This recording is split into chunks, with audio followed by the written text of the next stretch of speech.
Good afternoon, everybody. I'm Bill Evans, Chief of Police, City of Joliet. I wanted to begin by thanking our assisting agencies that played a very significant role in this investigation. Our federal law enforcement partners, including the United States Marshals, Fugitive Task Force, the Texas Rangers, and local agencies in Texas, the Will County State's Attorneys, CAC, the Will County Sheriff's Police, and obviously the Joliet Police Department. This incident has had a tremendous impact on the city of Joliet. It's had a tremendous impact on my agency, both mentally and physically. Our officers and detectives worked tirelessly throughout the night and early morning hours to advance this investigation. As you are aware, yesterday afternoon, the JPD was summoned to the 2200 block of West Acres. It was quickly determined at that time that two homes on that block contained a total of 7 persons who were all shot to death. Through our investigation, we are now comfortable saying that this multi-victim homicide occurred Sunday afternoon. When our officers arrived, this was no longer a fluid, active scene. Shortly after, we were confident that the offender had fled the area and was no longer in Will County or the city of Joliet. Our detectives worked quickly and identified a suspect in this matter and disseminated that information to media outlets immediately in a very rapid fashion. As you're aware, that subject was Romeo Nance. During the course of this investigation, we determined that a 3-year-old boy was unaccounted for, and we quickly located that child with a relative in a nearby community. Shortly after 9 p.m. last night, we were notified by Texas law enforcement authorities and our federal partners that our subject, 23-year-old Romeo Nance, was killed by a self-inflicted gunshot wound after a brief confrontation with law enforcement. We have confirmed the victims in this case were of a variety of different ages. Inside the residence at 2212, there was 4 females, aged 14, 16, 20, and 38. There was also a 38-year-old male at that residence. All were deceased. At the address of 2225, there was 1 female, age 47, and a male victim, age 35. They too were deceased. I want to remind everybody this is still a very complicated and active investigation. We are still relatively limited in how much information we can provide, but we will continue to get as much information to you in a timely fashion when that information is available. Thank you. Good afternoon, everyone. My name is Dan Jungles. I'm a Deputy Chief with the Will County Sheriff's Office, and I'm going to give you a brief synopsis of what has occurred thus far involving the Will County Sheriff's Office. On January 21st at approximately 4:27 p.m., deputies with the Will County Sheriff's Office were sent to an address at Pheasant Run Apartments, located off of Pheasant Run Road and Route 53 in Joliet Township. While deputies were en route, they were advised that there was a man found bleeding from the head for an apparent gunshot wound. Deputies located a critically injured male, later identified as Toyosi Bakari, age 28, of Joliet, who was originally from Nigeria. Deputies began to perform life-saving efforts on Mr. Bakari at that time. He had a single gunshot wound to his head, which entered through the left portion near his eye.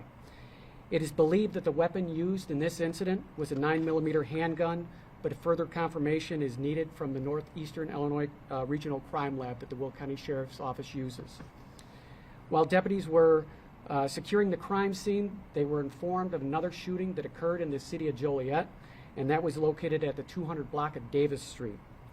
The victim reported to Joliet Police Department the suspect vehicle in that incident was a red Toyota. Toyosi Bakari was transported to St. Joseph Hospital in Joliet, where he succumbed to his injuries. Our hearts break for the Bakari family and those that have been affected by this senseless act of violence. Once detectives and crime scene investigators were on scene, it was clear that robbery was not a motive to this. Money was found in the area near where Bakari was located. Detectives learned that he had exited his residence in an attempt to purchase some cigarettes at a local gas station. Video surveillance recovered at the scene showed the suspect vehicle both entering and exiting the Pheasant Run apartments in a short period of time. This vehicle matched the same description as the Joliet shooting. By 8 p.m., law enforcement was able to identify the suspect vehicle as a red Toyota Camry bearing license plate Q730412. Detectives utilized license plate readers exclusively to attempt to locate the vehicle. The suspect vehicle was known to be used by Joliet resident Romeo Nance, who has an extensive criminal history. Personnel with the Sheriff's Office began to focus on locating the suspect and his vehicle by conducting saturation patrols in known addresses where he's been known to, where he was associated with. When the vehicle could not be located, detectives with the Will County Sheriff's Office set up surveillance on the 2200 block of West Acres and Joliet in hopes that the vehicle would return to the residence. When the vehicle could not be located and the vehicle's movements were no longer active, as a matter of public safety, the Will County Sheriff's Office released the identity of that suspect vehicle. It was at this point that we believed that Mr. Nance had fled the Will County area and was no longer a danger to the public. Detectives with the Will County Sheriff's Office went to 2212 West Acres to contact the registered owner of the suspect vehicle. Detectives received no response at that residence. Knowing that the residence across the street was also known to be occupied by Romeo Nance, they went to that residence as well. It was at that time that they noticed blood located on the front of the door and fresh gunshot wounds to the door. Detectives, under exigency circumstances, made entry into the home and located two deceased individuals. The Joliet police were contacted at that time by detectives. Once Joliet arrived on scene, a team of officers from the Will County Sheriff's Office and the Joliet Police Department went to the other address across the street at 2212 West Acres and discovered 5 more deceased individuals. All available law enforcement resources, including the Federal Bureau of Investigation, the United States Marshals Service, were being utilized to locate Romeo Nance and the suspect vehicle. Shortly before 6 p.m., members of the Will County Sheriff's Office who were coordinating with the U.S. Marshals advised that Romeo Nance was believed to be traveling in the state of Texas.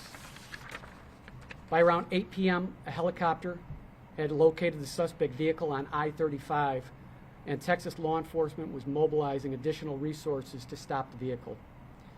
The Will County Sheriff's Office learned that the suspect, Romeo Nance, pulled his vehicle into the gas station in Natalia, Texas. Task force officers with the United States Marshals Service observed Mr. Nance armed with a firearm fleeing from the vehicle. It's at that time they gave chase to him.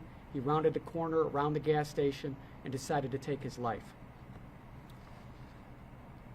As a reminder, these investigations are still in their infancy, and detectives are still gathering additional information, and evidence must be processed by crime labs. We know there may be many questions that you may have regarding this case and motives and circumstances involving this incident. Many cases like this, we may never know the truth or the motives behind these senseless killings. So many agencies were involved in bringing this case to a conclusion. The Will County Sheriff's Office would like to thank the Joliet Police Department, the Federal Bureau of Investigation, the United States Marshals Service, the Texas Department of Public Safety, the Texas Rangers, and many other agencies associated to the U.S. Marshals Service that were task force officers on it. Mr. Nance's reign of terror in our communities in Will County is now over.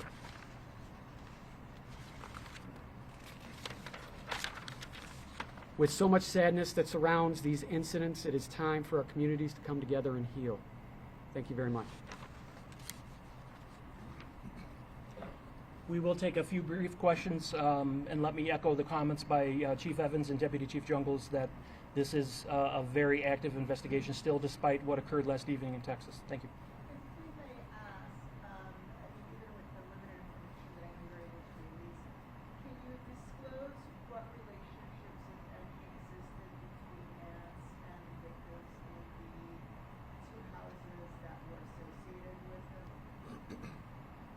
Yes, ma'am. We do know right now that there was a family relationship between the two residents, and we do know that Nance was related to the occupants of both residents. As to exactly what type of relationship there was within the family, right now we're still sorting through that. Was he related to all of the victims that were there? As we could tell right now, he was related to, if not all, a vast majority of the people within the residence, both residences. At the first shootings, were those known subjects to him or appeared to be random? It does appear at this point that the shooting that Will County Sheriff's handled and the shooting that the Joliet Police Department handled were separate from this particular investigation. We don't know. Those seem to us to be more random in nature. So there doesn't appear to be a relation.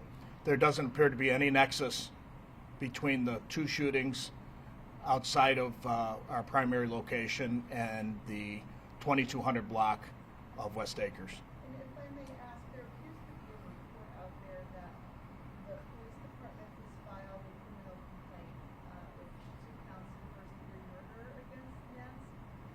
Then posthumously, is this correct? I have not heard that. Okay, the patch has it as 2 charges filed against him. I can't speak to that.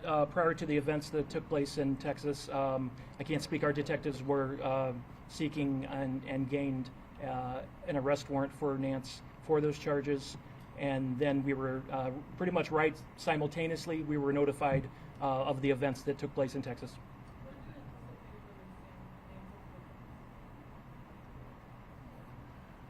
Ma'am, there's still an ongoing investigation with the coroner, and that would be probably a better question to ask the coroner, but I think in due time she'll be able to release those names. Right now, those names are not going to be available. So in terms of timeline, we believe the first 7 fatal victims were the first shootings, and then this person who was shot in the leg and survived, and finally the one at Pheasant Run Apartments. Is that the timeline you think? We believe, and correct me if I'm wrong, we do believe that the shootings at the 2200 block were the original shootings, and then the 2 random shootings took place shortly thereafter. But obviously we don't have any idea right now in terms of motivation, what triggered this. Yeah, we can't get inside his head. We just don't have any clue as to why he did what he did. 2 questions. First one for you, Chief Evans. If it was known at the time that our suspect gave you the area, in the initial reports, why wasn't it said that there's a chance we have to let the area kind of calm the fears, especially for neighbors? Well, I mean, it was still an active investigation, and we were still trying to tie up a lot of loose ends from some of the technology we employed and some of the assistance from other agencies. We were able to determine at least that we had a strong suspicion that he had left the area. And the second one to Deputy Chief Jungles, knowing that you guys were able to go with city limits for this surveillance, why was it until it was discovered there were bodies in the scene from West Acres house that Joel was notified not right away when the surveillance was taking place, so they were aware that somebody else called? No, Joliet was 100% aware that we were doing surveillance on the residents because we had established that both our shooting and their shooting that occurred during the around 4:30ish were connected. So once we were able to determine that and tried to locate the vehicle, once we weren't able to locate the vehicle, we were just waiting for it to come home, and that's when we set up the surveillance. And follow-up, why was there such a war gap between when the surveillance and the discovery of the scenes? Could you repeat that? Why was there that 4-hour gap between the end of the surveillance and the discovery of the bodies working towards town house? I guess we had since about 8 p.m. that evening, we were doing saturation patrols throughout the area. So we never left eyes on the house, but we never had someone posted up there. So what we did is once we couldn't locate the vehicle and all the leads were kind of dead for the evening, we set up on the house, and that's when we decided, okay, There's been no movement on the vehicle. We have not seen it on any of the LPR cameras, and that's when we decided to try to make contact with the homeowner because we wanted to get that information out to the public that this vehicle may be on the loose somewhere in another jurisdiction. And then one more question, assuming that ring cameras in the area have been pulled and that's investigating those as well? That is correct.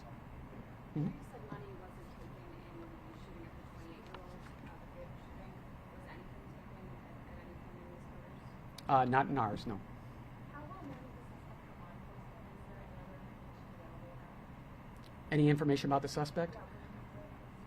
That information I don't have access to right now. Chief Evans, have police been called in the past to the two homes in Westlake? Was there any investigation? I can't answer that right now, but we were familiar with the addresses. What about the license plates? I think the photos that were circulated last night showed Texas license plates on the red Camry. Is that anything you guys know about yet, or is that still being under investigation as far as how those may have ended up? Yeah, John, from what our investigation has revealed, we do think that he stopped at a mall someplace in Texas, and he was able to steal some Texas license plates and put them on the vehicle to throw off law enforcement. So that's what the theory is right now. He had no known connection as far as like family members or anybody in Texas. We haven't established that yet, so I couldn't answer it. But at this point, we don't believe he had any relatives or any connection to the state of Texas.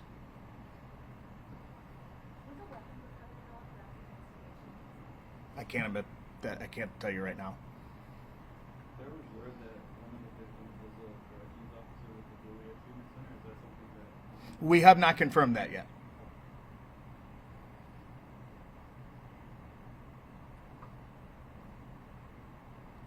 Everybody's good?